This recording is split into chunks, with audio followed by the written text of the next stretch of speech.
ಚಿಂತಾಮಣಿ ನಗರ police ಠಾಣೆಯಲ್ಲಿ ಗುಜರಿ ವ್ಯಾಪಾರಸ್ಥರಿಗೆ ಕರೆದಿದ್ದ ಸಭೆಯಲ್ಲಿ ಮಾತನಾಡಿದ ಡಿವೈಎಸ್ಪಿ ಮುರಳೀಧರ್, ಗ್ರಾಮೀಣ ಭಾಗಗಳಲ್ಲಿ ರೈತರ ಪಂಪ್ಸೆಟ್, ಮೋಟಾರ್ ಮತ್ತು ಕೇಬಲ್ ಕಳವು ಹೆಚ್ಚಾಗುತ್ತಿದೆ.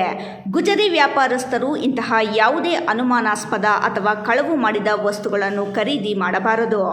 ಒಂದು ವೇಳೆ ಅಂತಹ ವಸ್ತುಗಳನ್ನು ಖರೀದಿಸಿರುವುದು ಕಂಡುಬಂದರೆ ಅವರ ವಿರುದ್ಧ ಎಫ್ಐಆರ್ ದಾಖಲಿಸಿ ಕಠಿಣ ಕಾನೂನು ಕ್ರಮ ಕೈಗೊಳ್ಳಲಾಗುವುದು ಎಂದು ಎಚ್ಚರಿಸಿದರು. ನಗರದ ಮಧ್ಯಭಾಗದಲ್ಲಿ ಸಂಚಾರಕ್ಕೆ ಅಡ್ಡಿಪಡಿಸುವ ಬದಲು ನಗರದ ಹೊರವಲಯದಲ್ಲಿ ಜಾಗ ಬಾಡಿಗೆಗೆ ಪಡೆದು ಅಲ್ಲಿ ವ್ಯಾಪಾರ ವಹಿವಾಟು ನಡೆಸುವಂತೆ ಸಲಹೆ ನೀಡಿದರು.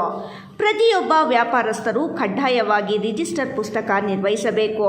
ಯಾರಾದರೂ ಅನುಮಾನಾಸ್ಪದ ವ್ಯಕ್ತಿಗಳು ವಸ್ತುಗಳನ್ನು ಮಾರಾಟ ಮಾಡಲು ಬಂದರೆ ತಕ್ಷಣವೇ ಪೊಲೀಸರಿಗೆ ಮಾಹಿತಿ ನೀಡಬೇಕು ಎಂದು ತಿಳಿಸಿದರು.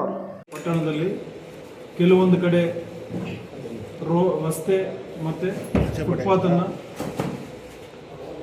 ಆಕ್ರಮಿಸಿ ಅದರ ಮೇಲೆ ಗುಜರಿ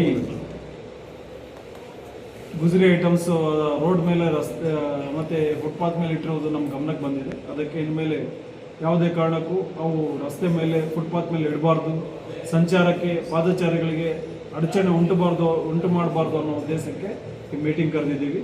ಅದರ ಜೊತೆಗೆ ಯಾವುದಾದ್ರೂ ಗ್ರಾಮೀಣ ಪ್ರದೇಶಗಳಿಂದ ತರುವಂತಹ ಕೇಬಲ್ ಆಗಲಿ, ಪಂಪ್ ಸೆಟ್ ಆಗಲಿ, ಮೋಟಾರ್ಸ್ ಆಗಲಿ ಯಾವುದೇ ಕಾರಣಕ್ಕೂ ಸ್ವೀಕಾರ ಮಾಡಬಾರ್ದು ಅನ್ನೋ ಸಂದೇಶ ನಮಗೆ ತಿಳಿಸ್ಬೇಕು ಮತ್ತು ನಿಮಗೆ ಎಚ್ಚರಿಕೆ ನೀಡಬೇಕು ಅನ್ನೋ ಉದ್ದೇಶಕ್ಕೆ ಈ ಮೀಟಿಂಗ್ ಕರೆದಿದ್ದೀನಿ. ದಯವಿಟ್ಟು ಎಲ್ಲರೂ ಸಹಕಾರ ನೀಡಿ. ಫುಟ್ಪಾತನ್ನು ಫುಟ್ಪಾತ್ಗೋಸ್ಕರ ಬಿಡಿ, ರಸ್ತೆಗೋಸ್ಕರ ಬಿಡಿ.